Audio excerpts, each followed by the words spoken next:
Hey guys, Josh Henkin here, creator of the DVRT Ultimate Sandbag Core Training System, along with my good friend Troy Anderson of Alpha Kettlebell. What we're going to do today is break down basically how to snatch the Ultimate Sandbag. It's an exercise that I really have sort of probably generally stayed away from overall and talking a lot about in our videos.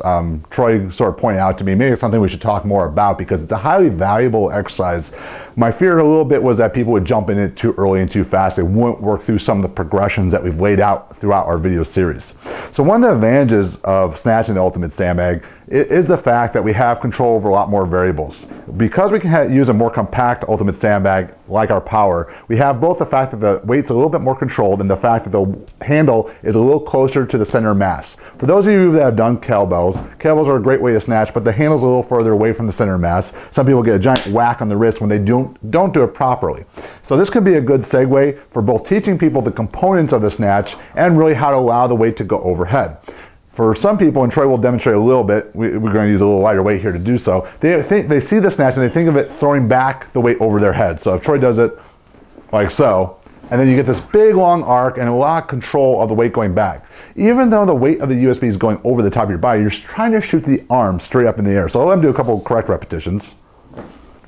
So it's a big, quick exercise. And again, we're using the hips, just like in your clean and your high pulls, to develop that power. So you definitely want to spend time with those exercises to learn how to develop the weight up. And he's using the elbows to then direct the weight and shoot his arms underneath. You don't want to take a death grip. If you take a death grip to the USB and you try to use it, basically it'll stop the motion and come down the wrist. Now it doesn't hurt, but at the same time it will carry you back. So when Troy decelerates that way and he stops around over the top, he's actually really tightly squeezing his upper back and his underarm, his lats. Nice. So he's going straight up and just allowing that soft grip to allow the weight to rotate over his hands. Beautiful. The other great thing he does is he doesn't allow his low back to really lean forward. So he's bracing. So as we've talked about, a lot of times going overhead is the same thing as planking. So you really want to engage both the glutes and the trunk in making sure that you don't forward lean to the weight. Now for a lot of people, once you've mastered snatching a Power or Core USB, they want to go immediately up to the strength and burly.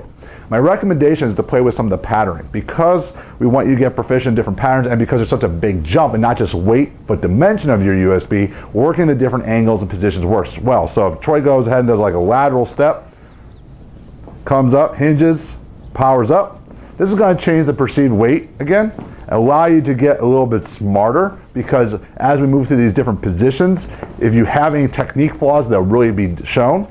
We can do a rear step, so we can change his stability a little bit. Nice. It'll drive on up. So this is still hip extension, still trying to power the weight up. So again, a lighter USB can be very handy.